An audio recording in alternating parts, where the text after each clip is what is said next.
The settlement deal the city of Tshwane is paying striking municipal workers is a drop in the ocean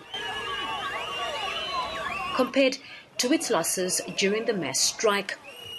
That's according to the mayor, who says things could have been much worse. I took the decision of the, restoring service delivery and law and order, because of, if you see the media every day reporting a city being trashed, people not being able to go to work, robots not working, while you don't have metro police who can restore order, you see a city in chaos, and I could not allow that. So hence, you have to negotiate.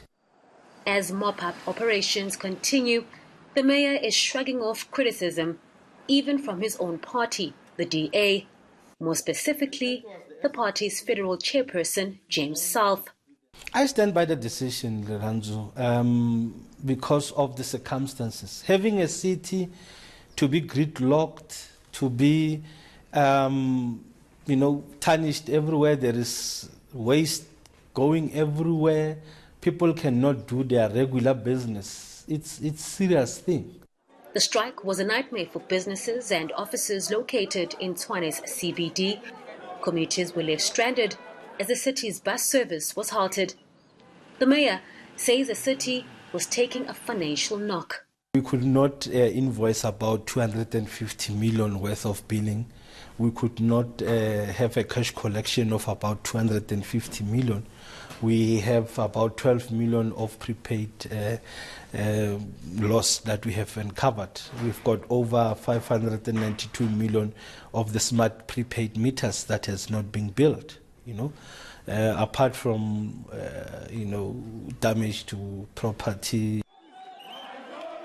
The settlement agreement with unions to end the strike cost the city 380 million rand. Unions say the payment is an apology from the city for messing up. Leranzo Temba, Pretoria. A small legal victory, but District 6 claimants are still far from returning to the area they once called home. The Rural Development and Land Reform Department says redeveloping the area would cost around 11 billion rand. It says it can only afford to spend around 350 million rand on the project a year. Still, the District 6 Working Committee believes there's hope. It's been not only 25 years in a democracy, it's been 100 years, if one calculated properly, that the people has been waiting. And the way forward now is, as I said, the minister has to report back on a 3-monthly basis at the court and in the way forward of the future plans. 108 units are currently being built for completion next year, but more than 1,000 people are on the waiting list for these apartments. The District 6 Committee says it's possible to return all those who were forcibly removed. We are looking at high-density buildings at about 4,000 to 5,000 units. And we're looking at, as the professionals, as a technical team, I said, yes, it is possible to complete within 3 to 5 years.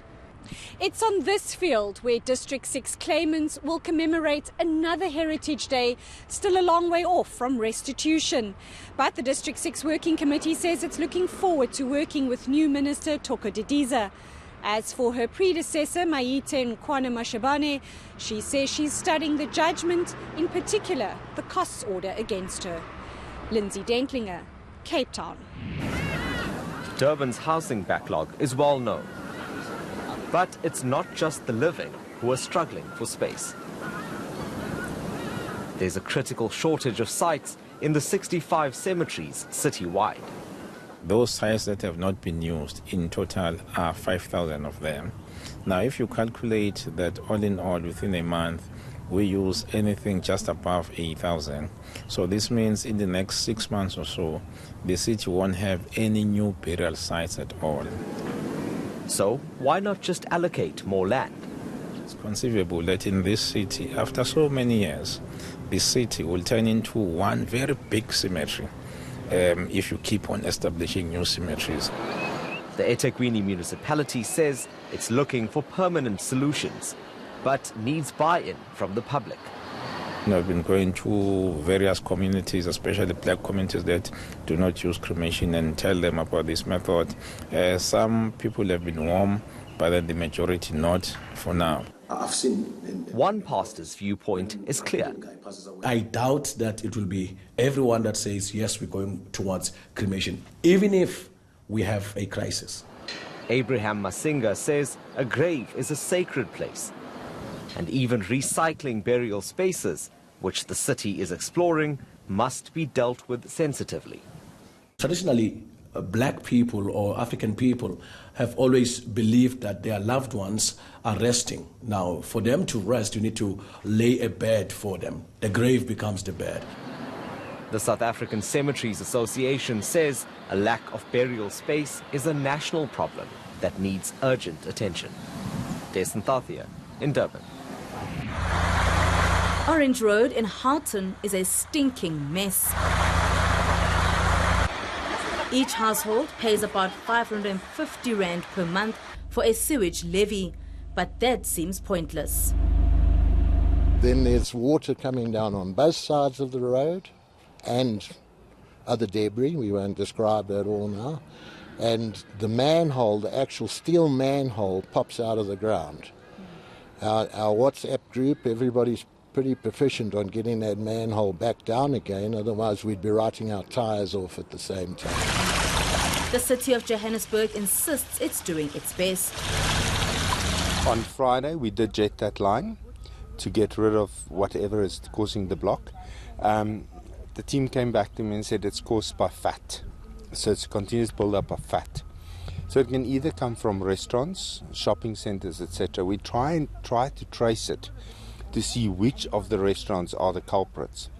Where we went, or where the team went, we found litter traps were in place, so fat traps were in place, so it's not from that source. And it appears the city is at a loss about how to deal with the problem once and for all. No. There's not a permanent plan per se where we can say we are going to do X, Y, Z. We cannot put in a new line. It's just there is so much that needs to be done in the city that's not on the cards. This means there's simply no relief in sight for residents. Johannesburg. The 2014 findings are being published in the August edition of the SA Medical Journal. It states hepatitis E was found in pork products in 2 different supermarket chains in the Western Cape. The establishments aren't named. This study was really just to determine whether there were actually contaminated pig products that were actually reaching the shelves and potentially could be responsible for these human infections, which we don't really know how they were being caused.